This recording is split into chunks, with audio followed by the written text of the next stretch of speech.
So good evening, good night বলার time হয়ে গেছে যদিও। So welcome to my channel. আর আজকে আমরা বেরিয়ে পড়েছি একটি ডিভাইন স্পিরিচুয়াল জার্নিতে। তো স্পিরিচুয়াল জার্নি মানে বুঝতেই পারছেন, এখন টাইম হচ্ছে মহাকুম্ভ।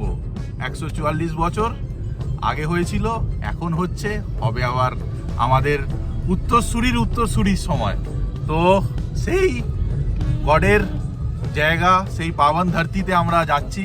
তো বেরিয়ে পড়েছি সব বন্ধুরা মিলে। প্ল্যান কিছুই ছিল না, এখনো কিছু প্ল্যান নেই, গাড়ি আছে, তেল ভরবো, বেরিয়ে পড়েছি। এবার দেখা যাক, সঙ্গে থাকুন আর দেখতে থাকুন আমার চ্যানেল রানওয়ে গাইডের বিষয়ে। তো রাইট নাও আমরা চলে এসেছি রিফিউলিং স্টেশনে, আর রিফিউল করে নেবো, ফুল ট্যাঙ্ক করে নিচ্ছি। এবার দেখা যাক কতদূর যায়। আর আমরা এখন আছি আমাদের দুলাগড় টোল ট্যাক্স পেরিয়ে just Sujata petrol pump. So বুঝতে পারছেন, হর হর মহাদেব। রাত্রি 9টায় স্টার্ট করেছি আমরা। টোটাল জার্নি কভার করব 830 কিলোমিটার, আর ডাইরেক্টলি যাব from Uluberia via Kolkata to Prayagraj. তো 4 ঘন্টা গাড়ি চালানো হয়ে গেছে, আর আমরা এখন আসানসোল। তো জাস্ট আসানসোল ঢুকবো আর কি। তো মোটামুটি 220 কিলোমিটার ডান, আর সবাই ঠিকঠাকই আছে, কোনো অসুবিধা নেই। আর এক্সাইটেড, আর সুসিম এতটা চালালো, এরপর মানে চালকের আদান প্রদান হবে। তো এরপর আমি চালাবো। আর চলুন একটু কফি খেয়ে নিই, কফি না সরি তন্দুরি টি পাঞ্জাবি ধাবায় খেয়ে তারপর আমাদের জার্নি কন্টিনিউ হবে।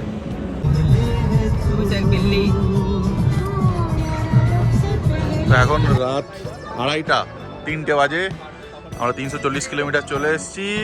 ঝাড়খণ্ডের বর্ডার থেকে বেরোবো। এখান থেকে বাড়ি আর 70 কিলোমিটার 60 কিলোমিটার বাকি আছে। ভোর ভোর আমরা বিহারে প্রবেশ করে গেছি। আর একটা ইনফরমেশন দিয়ে রাখি, কলকাতার প্রয়াগরাজ যেতে প্রায় আপনার 1300 টাকার মতো টোল লাগবে। যারা গাড়ি নিয়ে আসতে চাইছেন তাদের জন্য বলে রাখি, বিহারের স্ট্রেচটা রাতে ক্রস করতে চেষ্টা করবেন, না হলে দিনের বেলায় প্রচুর জাম হয়, রাস্তাও খুব খারাপ। গুড মর্নিং, আমাদের পিছনে সানরাইজ হচ্ছে, আর আমরা চলে এসেছি ঔরঙ্গাবাদ ছেড়ে সাসারামের দিকে। আর বাকি 240 কিলোমিটার মতো প্রয়াগরাজ পৌঁছাতে, আর মোটামুটি 570 কিলোমিটার প্লাস কভার্ড হয়ে গেছে। আর সব থেকে ইন্টারেস্টিং ফ্যাক্ট, সুসিম 220 কিলোমিটার চালিয়েছে, আর বাদ বাকিটা কে চালিয়েছে? সৌমু আজকে রেকর্ড করে দিয়েছে। আর যে টাইমে আমরা কলকাতা থেকে উলুবেড়িয়া থেকে বেনারস পৌঁছাবো বা প্রয়াগরাজ পৌঁছাবো, ইউটিউবে কোনো ভিডিওতে আপনি দেখতে পারবেন না যে অ্যাকচুয়াল ওই টাইমে কেউ পৌঁছেছে, মানে প্রথম ম্যাচে সেঞ্চুরি একদম। তো যেরকমভাবে আমরা নাইটে কভার করেছি বিহার পার্ট বা যেগুলো সব থেকে টাফ এরিয়াগুলো, তো তার জন্যই টাইমটা আমরা অনেকটাই গুগল টাইমকে প্রায় 2 ঘন্টায় বিট করবো যদি আমরা ঠিকঠাক যাই। তো চলুন এগিয়ে যাই, গিয়ে একটা জায়গায় দাঁড়াবো, দাঁড়িয়ে ব্রেকফাস্ট করবো, তারপর আমরা কন্টিনিউ করবো টুয়ার্ডস প্রয়াগরাজ।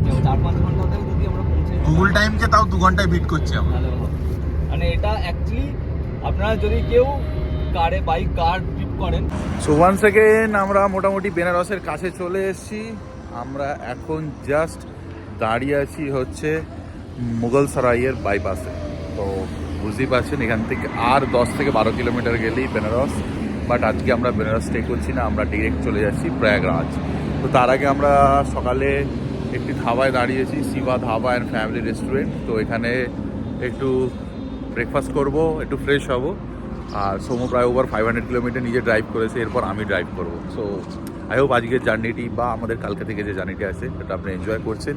যাচ্ছি আমরা একটি পূর্ণ কাজে, তো পূর্ণ স্থানে যাওয়ার যে পুণ্য সেটাও আপনারা দেখার মাধ্যমে অর্জন করুন। সো দেখতে থাকুন, কন্টিনিউ করুন, আর ভালো লাগলে অবশ্যই লাইক শেয়ার কমেন্ট এবং সাবস্ক্রাইব করুন।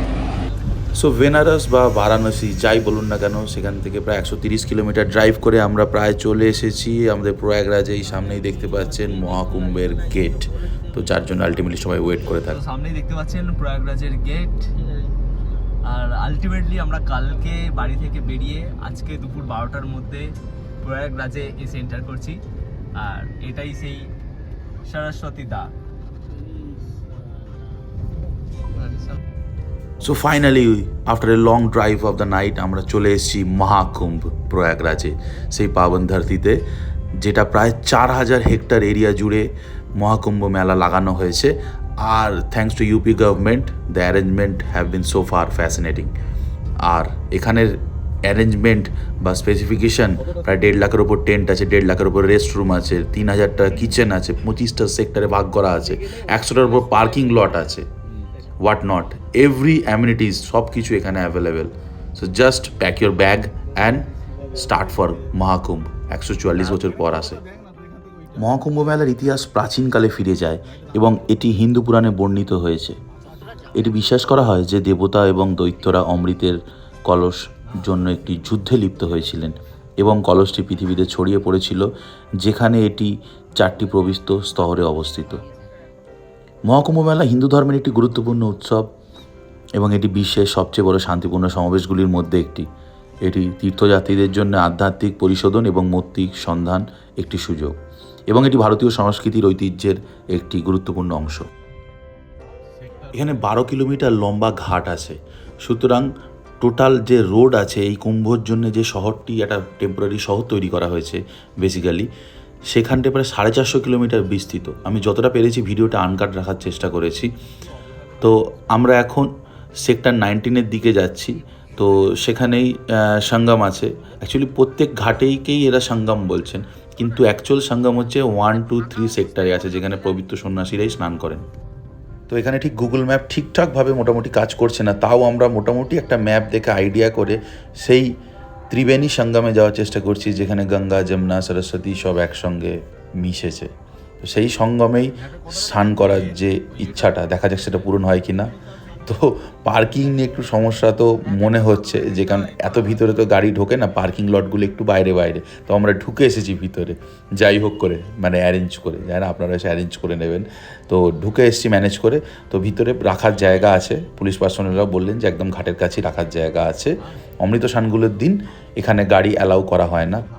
তাই যারা গাড়ি করে আসবেন, সে কলকাতা থেকে আসুন বা পৃথিবীর বা ভারতবর্ষের যে কোনো প্রান্ত থেকে আসুন না কেন, এই স্নানের ডেটগুলোকে অ্যাভয়েড করে বাকি ডেটগুলো আসলে আপনারা খুব সহজে গাড়ি নিয়ে আমাদের মতোই ঢুকে যেতে পারবেন। আর ঢুকে গিয়ে খুব বেশি অসুবিধা হবে না।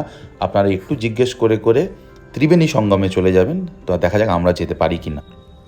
নাগা সাধু, অঘরী সন্ন্যাসী, যাদেরকে আমরা সারা বছর দেখতে পাই না, যারা কুম্ভের সময় ঠিক পাহাড় থেকে নেমে আসেন, তাদের দর্শন হয়ে গেল। এই দেখুন সামনে বসে আছে, প্রচুর মানুষ আসছেন, তাদের জীবনের কোনো সমস্যা, তাদের জীবনের বিভিন্ন জিজ্ঞাস্য তাদেরকে জিজ্ঞেস করছেন। তারা তাদের তপস্যার মাধ্যমে প্রাপ্ত জ্ঞান থেকে সেইগুলো মানুষকে বলে উপকার করছেন এবং তার বদলে কিছু দান দক্ষিণা মানুষ দিচ্ছেন। তো আপনারাও করতে পারেন, বাট খুব সাবধানে। এ সমস্ত আস্থার জায়গায় অনেক ভণ্ড মানুষও থাকে, তাই নিজেও দায়িত্বে, নিজ বিচার বিবেচনার উপর ভিত্তি করে এই সমস্ত কার্যকলাপে লিপ্ত হবেন। এতে জিপিএস কিছু কাজ করবে না, রেখে দেয় শেষ করে লাভ নেই।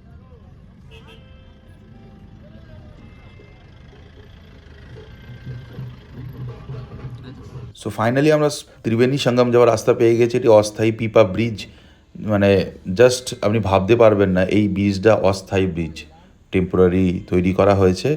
মানুষ, গাড়ি সবই যাচ্ছে এর ওপর দিয়ে, তার লোড বহন ক্ষমতা ভাবুন। তো everything is possible if there is a will. তো ভগবান চাইছেন, তাই আমরা ওনার কাছে গিয়ে পৌঁছে যাচ্ছি। এই ব্রিজটা ক্রস করেই ডান দিকে, এই বাঁ দিকে গেলে আপনি পেয়ে যাবেন ত্রিবেণী সঙ্গম। তো সেক্টর 19 থেকে বেরিয়ে এসে আমরা সেক্টর 1, 2, 3 দিকে যাচ্ছি। আর এখানে প্রচুর গভর্নমেন্টের টেন্ট লাগানো আছে, যেখানে আপনি 100 টাকা কি 200 টাকার বিনিময়ে একটা বেড নিয়ে থাকতে পারেন। খাওয়া দাওয়া লঙ্গার থেকেও খেতে পারেন, এবং এছাড়াও ওই বিভিন্ন আশ্রম বা আখাড়া আছে, তারা বিভিন্ন ফিজ নিয়ে আপনাকে 500, 1000 এর মধ্যে আপনার থাকা খাওয়া হয়ে যাবে। সুতরাং বাজেট ফ্রেন্ডলিও আছে, আপনি চাইলে ল্যাভিসলিও খরচা করতে পারেন, হোয়াট এভার ইউ ওয়ান্ট। এখানে সমস্ত ধরনের মানুষ আসছেন, বা স্নান কিন্তু সবাই গঙ্গা মাইয়া, যমুনা মাইয়া আর সরস্বতী মাইয়ার সঙ্গমেই করছেন।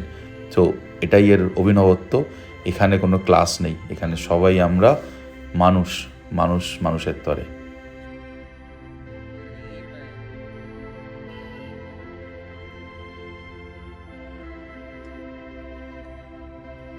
ফাইনালি আমরা গাড়ি পার্কিং করে দিয়েছি। পার্কিং করে এখন যাচ্ছি মহাস্নানের জন্য, মহাকুম্ভের মহাস্নান। তো চলুন যাওয়া যাক।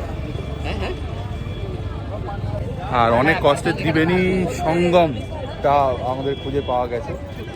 যে ত্রিবেণী সঙ্গমটা আসার জন্য প্রচুর হাঁটতে হচ্ছে মানুষকে। আমরা গাড়ি নিয়ে যতদূর সম্ভব এসেছি, প্রায় এখনও জানি না 2-3 কিলোমিটার, অত তারও বেশি হাঁটতে হতে পারে, বাট ঠিক আছে, দ্যাট ইজ অ্যাকসেপ্টেবল বিকজ অন্যদের আরও বেশি হাঁটতে হচ্ছে। তো আমরা আর গাড়ি নিয়ে এগোবার চেষ্টা করলাম না। তো এই হচ্ছে মেন গেট। যারা ত্রিবেণী সঙ্গমে আসতে চাইছেন তারা এই নন্দী দুয়ার গেটটা খেয়াল রাখবেন। এখান থেকেই কিন্তু সঙ্গম গেট পেয়ে যাবেন, এখান থেকে একটু হেঁটে গেলেই। এখানে আপনারা বায়ো টয়লেটও সুবিধা পেতে পারেন। এই যে এখানে সব বায়ো টয়লেট করা আছে, আর চেঞ্জিং রুমও পাবেন। একদম এটা যেখানে সঙ্গম দুয়ার, আমার পিছনে দেখতে পাচ্ছেন সঙ্গম দুয়ার আছে যেখানটা আমরা যাব। তো আমরা এসেছি হচ্ছে ঠিক তার উল্টো দিকে নন্দী দুয়ার থেকে। চলুন বেরিয়ে যাই। তো আমরা এখন এসে গেছি সঙ্গম দুয়ারের কাছে। তো এর এক্স্যাক্ট পয়েন্টটায় যাচ্ছি।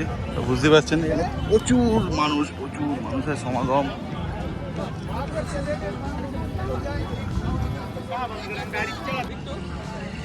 আমরা এখন নিজেরা ঠিক করার চেষ্টা করছি যে কোন জায়গাটায় আমরা নামবো। অ্যাকচুয়াল সঙ্গমে চলে এসেছি, বাট অনেকটা বড় এরিয়া, তো সেটাই ঠিক হোক, তারপর যাচ্ছি। আমার ডান দিকে এগুলো চেঞ্জিং রুম করা আছে বিভিন্ন। এখানে প্রচুর মানুষ, আমরা দেখছিলাম যে লাখো লোক, ঠিক প্রপার যেটা সঙ্গম বলে, ত্রিবেণী সঙ্গম, যেখানে 3টে নদীর মিলন স্থল, সেইখানটায় আমরা এসে উপস্থিত হয়েছি। সেই ঐতিহাসিক সময়, সেই ঐতিহাসিক মুহূর্ত যেটা 144 বছর পর আসে। তো সেই মুহূর্তে সাক্ষী হতে আমরা চলে এসেছি। আর প্রচুর ইতিহাস আছে মহাকুম্ভের, এর পৌরাণিক গুরুত্ব, ঐতিহ্য এবং এর ঐতিহাসিক যে কানেকশান যেটা আমাদের সংস্কৃতির সঙ্গে, সেটা মানে ভেবেই ভালো লাগছে। তো আমরা স্নান করতে নেমে গেলাম। চলুন ভগবানের নাম নিয়ে মহাকুম্ভের মহাস্নান সেরে নিই।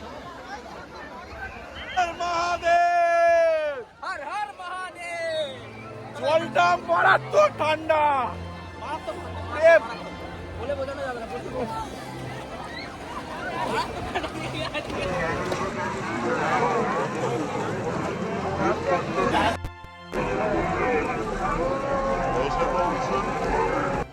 সো মহাকুম্ভের মহাস্নানের পর আমরা ভগবানের টিপ বা টিকা বলতে পারেন নিজের মাথায় তুলে নিলাম। সত্যি বলতে কি, স্নানের একটা অন্যতম গুরুত্ব আছে। স্নান করার পর কিন্তু পুরো পজিটিভ মনে হবে আপনার, পুরো মনে হবে সমস্ত নেগেটিভিটি আপনার মধ্যে থেকে চলে যাবে। মোটামুটি পুণ্য স্নানের কাজ শেষ। আর প্রয়াগরাজের যে দর্শনীয় স্থানগুলো এখন এই সমস্ত রাশের জন্য বন্ধ আছে, আমরা পুলিশ পার্সোনালদের সঙ্গে কথা বললাম। তো ডাইরেক্টলি আমরা এবার চলে যাবো একটা ইন্টারেস্টিং ডেস্টিনেশন। সেটা কোথায় দেখার জন্যে বা জানার জন্য দেখতে থাকুন আমার এই ভিডিওটি। এটা প্ল্যান ছিল না, এটা প্ল্যানে অ্যাড হয়েছে। চলুন। আর গাড়ির অবস্থা দেখুন। সো একদিনে প্রয়াগরাজে এসে স্নান করে আপনি বাড়ি ফিরে যেতেই পারেন আপনার গাড়ি নিয়ে, তবে আপনাদের 2-1জনকে গাড়ি চালাতে জানতে হবে। একা কেউ এলে তার পক্ষে একটু চাপ হয়ে যেতে পারে। তো হোয়াট এভার, আমরা এখন কচ্ছপ দুয়ার থেকে বেরিয়ে চললাম আমাদের নেক্সট ডেস্টিনেশনে। ওটা অ্যারেঞ্জমেন্ট এতটা ভালো হওয়া সত্ত্বেও এই এক্সিট ম্যানেজমেন্টটা খুবই খারাপ। গত 1 ঘন্টার উপর আমরা দাঁড়িয়ে আছি একই জায়গায়। মানে কমসে কম হয়তো 300 কি 500 মিটার এসেছি, 1 ঘন্টা হয়ে গেছে। তো খুবই খারাপ। 3 ঘন্টা জামে থাকার পর আমরা এখন সুসিমের অনুরোধে একটি রেস্টুরেন্টে খেতে এসেছি, কারণ দুপুরে আমাদের আজকে লাঞ্চ হয়নি। দেখতেই পেলেন আজকে আমরা সারাদিন কিছু ব্যস্ত ছিলাম। তো দুপুরে যে 1 গ্লাস জুস খেয়েই আমাদের সারাটা দিন কেটে গেল। খিদে বলে কিছু ছিল না, সত্যিই জানি না এটা মহাকুম্ভের এফেক্ট কিনা। তো যাই হোক, এখন লাঞ্চ করে নিচ্ছি, আফটারনুন বা ইভিনিংয়ের লাঞ্চ বলতে পারেন। সো আমরা আবার বেরিয়ে পড়েছি একটি নতুন জার্নির জন্যে। যে ডেস্টিনেশনে পৌঁছাবো সেটা হচ্ছে প্রয়াগরাজ থেকে 174 কিলোমিটার বা 175 কিলোমিটার ডিস্টেন্স। তো কোথায় যাচ্ছি আপনারা গেস করুন আর আমাকে কমেন্ট করে অবশ্যই জানান। আর আমার ভিডিওটি ভালো লেগে থাকলে লাইক, শেয়ার, কমেন্ট এবং সাবস্ক্রাইব করুন এবং দেখতে থাকুন আমার channel runway guide Abhishek. Thank you. Mahakumbh Har Har Mahadev.